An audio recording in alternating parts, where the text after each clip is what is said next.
You don't let one of the not only best players in the game today in Russell Wilson, but one of the all-time great clutch performers in Russell Wilson do his thing ever at all. That's called losing the game. And I'm not even getting to, like, I know they got a little unlucky on some PI calls, particularly where the defender runs into, I don't remember if it's Cole Beasley, and they called it PI, and it gave Dallas a first down when they were on 3rd and long. And that was a bad call. I mean, the defender is entitled to their own space and all that stuff. But okay, whatever, bad calls throughout the game and teams take advantage, and Dallas did. So that's good for them. I'm not saying Dallas didn't do positive things. But Seattle lost the game because Pete Carroll got out-coached by Jason Garrett. Not that Garrett did anything so great. Say that again? Pete Carroll got out-coached by Jason Garrett. Not because Garrett did anything so great, but because Pete Carroll wouldn't take the handcuffs off Russell Wilson. How hard is this? And that lost Seattle the game. You missed the argument. And the reason why you missed it is because if you were going to make that point, the biggest thing that Pete Carroll did was have Sebastian Janikowskis kick that 57-yard field goal near the end of the first half when ultimately his hamstring went out. And you didn't have a field goal kicker to rely upon the rest of the game. And we saw evidence of that with the worst onside kick that I've ever seen in NFL history. I mean, I don't know whether that was stupidity, incompetence, or whatever the case may be. How many guys? It's a drop kick. He had the drop kick. It's a lot harder. Listen, he gets paid to do it. He gets paid to do it, but it is a lot harder. Stop right there. And the reason why I don't want to hear that is because of your second statement. He gets paid to do it. I understand. You got one job. That's what you just been saying. A drop kick, onside kick is a lot harder. Look, damn it. If I was doing the drop kick, you got a point. If Max was doing it on Molly, you got a point. If you were doing it, you damn sure have a Guys, point. No, this is what his job is. It was a drop kick. Okay? That's like, what is this, the longest yard? He's going to try and score a drop It's kick. the worst onside kick I've ever seen. Now, and look at Pete Carroll. Let's look at poor Pete Carroll. I mean, that's just ridiculous. Having said all of that, I disagree with your point. And here's why. It's because Dak Prescott showed up, particularly in that fourth quarter, running the football, not passing it. And that 16-yard run that he had, 3rd and 14, and he goes tumble over. Thank God he didn't land on his head because that might have been a different kind of problem. But in the end, I think that although he only ran for 29 yards on the evening, the fact is that there were a couple of key runs. That was a big run. Obviously, he had a touchdown run snuck it in as well. I thought that he made a couple of key passes. 11-yard touchdown pass to Gallup obviously was impressive.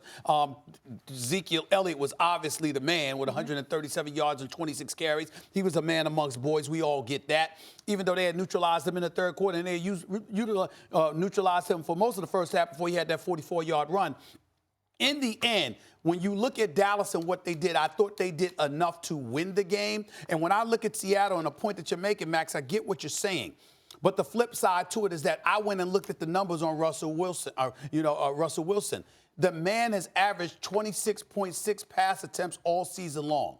They've got like the 27th ranked passing attack, but they're number 1 in rushing. So as a result, you come into the playoffs, even though I was of the mindset, make adjustments, at the same time, you got to do what brought you there. You don't want to deviate from it because So let him run. Let Russell Wilson run. Let Damien get in here. Listen, here's what I'm going to say.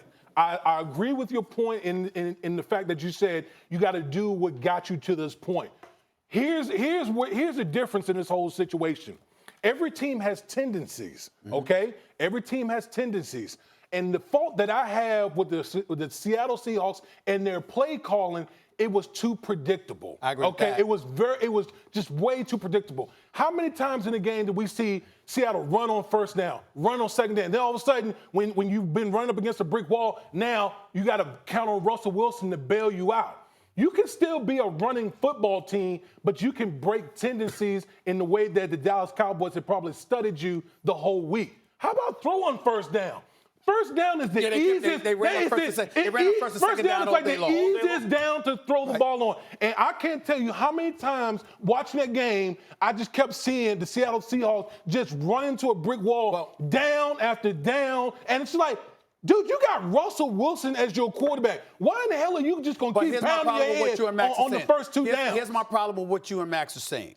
First of all, you had Jalen Smith, who's a bad brother. Now, let's be very, very clear. I might say that I can't stand the Dallas Cowboy fans, but I got mad respect for the players that I'm seeing. Van Der Esch and Jalen Smith at those linebacker spots are monsters for years to come. It's something special to behold, and they deserve our respect and our credit and our adulation. And Jalen was spying on them for most of the game. Here's my problem with what Pete Carroll did, which is where I disagree with y'all. I don't have any problem with you saying put the ball in Russell Wilson's hands. I got a problem with him rushing the ball 3 times. He should have ran the ball more. They should have listen, they should have called a few quarterback sneaks as far as I'm concerned, a couple of bootlegs, whatever the case may be. They should have done that. Stephen A, I agree with that. Not throw the ball, well, no, running it's it. both to me. I agree, especially in terms of the predictability of the offense. But yes, what I just say, let Russell run in that case. I agree with that. Here's the issue, because Schottenheimer is getting a lot of the blame this morning, right? The bottom line is we've been here with Pete Carroll before, where there was a clear choice to be made. He left it up to the coordinator. The Super Bowl was on the line. And don't get me started with that. Okay, but the same thing and they here, but threw that one. Right, the same thing here, but in the other direction. It's still ultimately the buck has to stop with the head coach. If your offensive coordinator's game plan is no good, you have to audible as the head coach. You got to take that away. You got to do what you got to do. And now, for the second time in recent years, we've seen Pete Carroll, who I think is one of the best coaches in the league and a great coach at the college and pro level now. But we've seen him now twice cost his team the season by not taking the reins when he needed to, by not overriding a coordinator. Well, you're assuming he wanted to and just did it. Maybe that was Pete Carroll's call. Maybe Brian Schottenheimer did what Pete Carroll would want him to do, and we should have a problem with Pete Carroll. Well, what the hell was he thinking? Exactly. That's what we should be saying. I'm not going to put it on Brian Schottenheimer. We're out of time because I don't think Pete Carroll would have done that. The thesis statement of this segment is that Jason Garrett outcoached Pete Carroll. Nobody expected that one.